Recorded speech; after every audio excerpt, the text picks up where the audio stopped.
चलिए सिंटैक्स को समझ लेते हैं। सीएसएस का सिंटैक्स क्या होता है, किस प्रारूप में उसे लिया जाता है।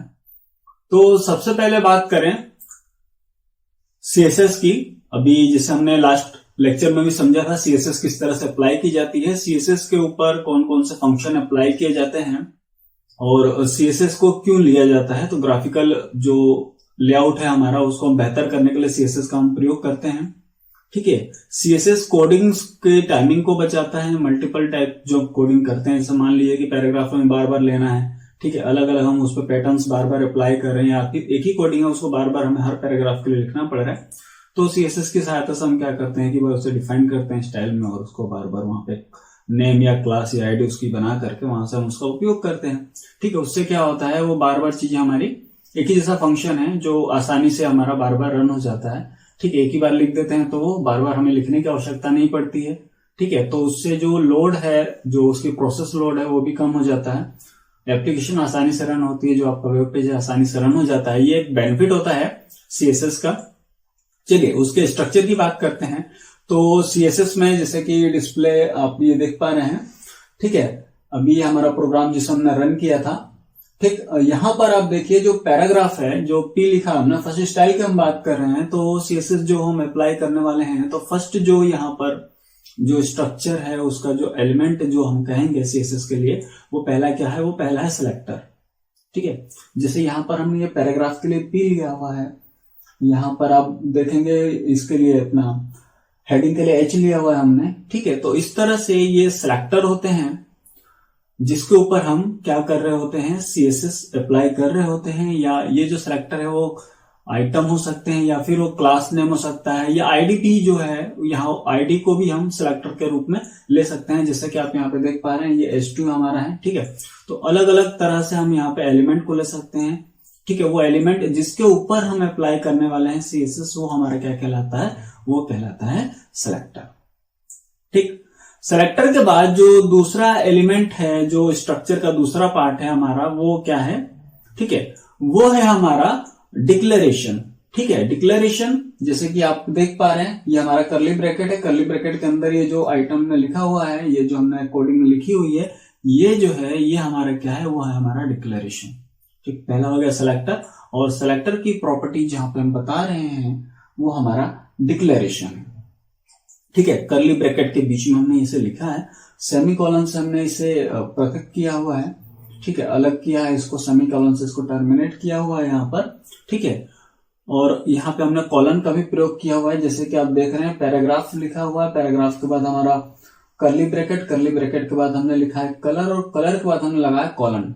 ठीक है, अब वो कॉलन क्या करेगा, कॉलन जो वैल्यू हम उसको देने वाले हैं, उस वैल्यू को और उस वैल्यू का टैग को वहां पे अलग अलग, वो एट्रीब्यूट को जो है वो अलग अलग वहां पे आइडेंटिफाई कर पा रहा है कॉलन की सहायता से। ठीक है, तो कॉलन से हमने उसको वैल्यू दे करके रखी हुई है। ठीक है, और ये पूरे का पूरा जो स्ट्रक्चर है ये हमारा क्या कहलाता है, ये कहलाता है डिक्लेरेशन। ठीक है, ये वाला जो हमारा कर्ली ब्रैकेट के अंदर है। ठीक है, उसके बाद हम बात करते हैं उसकी प्रॉपर्टी की। ठीक, पहले तो हमारा क्या हो गया, पहले हमने बात की सिलेक्टर की, फिर हमने बात की उसके डिक्लेरेशन की, और डिक्लेरेशन के अंदर उसकी होती है प्रॉपर्टी। प्रॉपर्टी में अभी जैसे कि आप यहाँ पे कलर ले रहे हैं, आप फॉन्ट का फेस ले सकते हैं।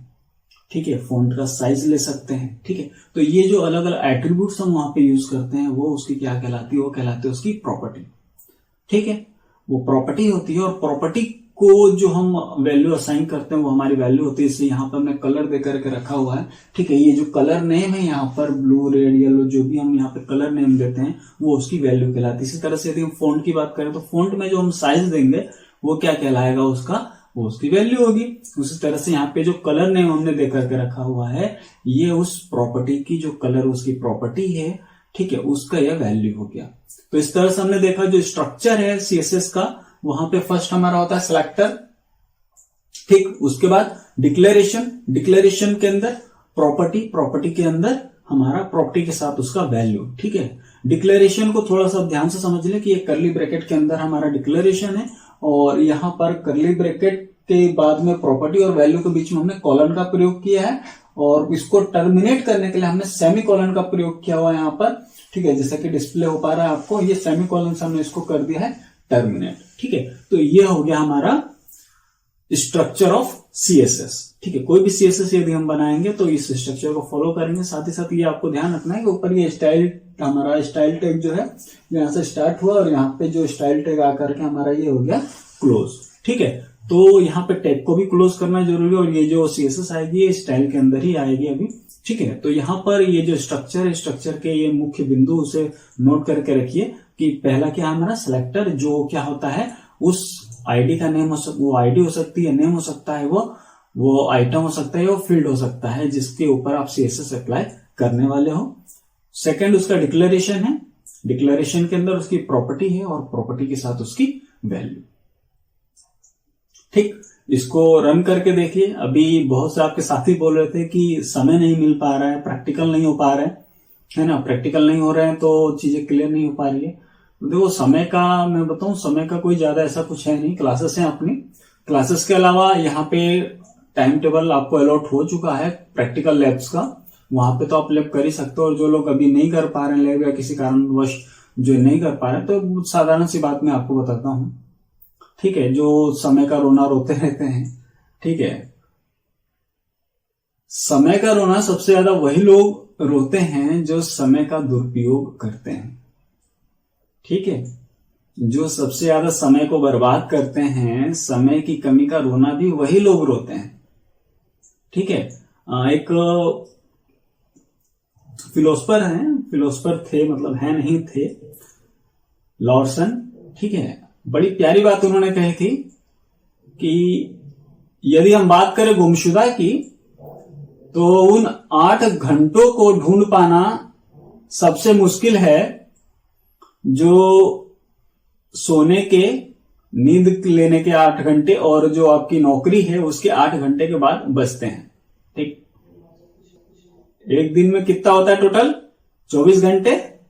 अब कॉन्सेप्ट कितना प्यारा उनका, देखिए ध्यान से कि 8 घंटे सोने और 8 घंटे नौकरी के बाद, ठीक है, जैसे आप कॉलेज स्टूडेंट्स हैं तो कॉलेज जो आपका होता है उसका और आपके सोने के 8 घंटे मिला लीजिए, उसके बाद 8 घंटे जो बचते हैं उसका क्या होता है। एक बार उस गुमशुदा 8 घंटों को ढूंढ लीजिए, फिर ये समय का रोना रोना भूल जाएंगे आप। ठीक है, हर चीज को समय अनुसार कीजिए, प्राथमिकताएं सेट कीजिए कि कौन सा कार्य किस समय पे करना ज्यादा इंपॉर्टेंट है। प्राथमिकताएं सेट करना बहुत जरूरी है, किस काम को हमें पहले प्राथमिकता देनी है, किस कार्य से ज्यादा फायदा होना है या कौन सा कार्य महत्वपूर्ण है, इसका पहले निर्णय करें, उसके बाद ही किसी कार्य को करें। सामान्य तौर पे होता क्या है कि हमारे सामने जो भी काम आता है हम करते चले जाते हैं, इसमें हमारा समय सबसे ज्यादा बर्बाद होता है। ठीक है, तो किसी भी काम में लग जाना और करना ये सही तरीका नहीं होता है कि आपके करियर के या आपके विकास के लिए। ठीक है, अगर कुछ लाइफ में अचीव करना चाहते हो तो सबसे पहले समय की प्राथमिकता सेट करो कि प्राथमिकता किस काम को देनी चाहिए, समय ज्यादा से ज्यादा आपको किस काम को देना है। यदि आप ये प्राथमिकता सेट करना सीख जाएंगे, ये प्राथमिकताओं का चयन करना सीख जाएंगे, तो मुझे नहीं लगता कि आगे आप किसी को ये कहेंगे कि आपके पास समय की कमी है। ठीक है, समय की कमी सिर्फ और सिर्फ इसी वजह से होती है कि हमारे पास काम की प्राथमिकता सेट नहीं होती है और हम उसे प्रॉपर समय नहीं दे पाते हैं। तो इस बात का ध्यान रखें, आइंदा आपको समय का लगभग मुझे नहीं लगता कि फिर शिकायत आएगी। प्रयोग करके देखें और उन गुमशुदा 8 घंटों की तलाश करें कि वो कहाँ हैं, वो जरूर आपको मिलेंगे और फिर इतना समय आपके पास होगा कि आप जीवन में बहुत सारी चीजों को कर पाएंगे और बहुत सी उपलब्धियों को हासिल कर पाएंगे। चलिए, क्लास यहीं ओवर करते हैं। धन्यवाद।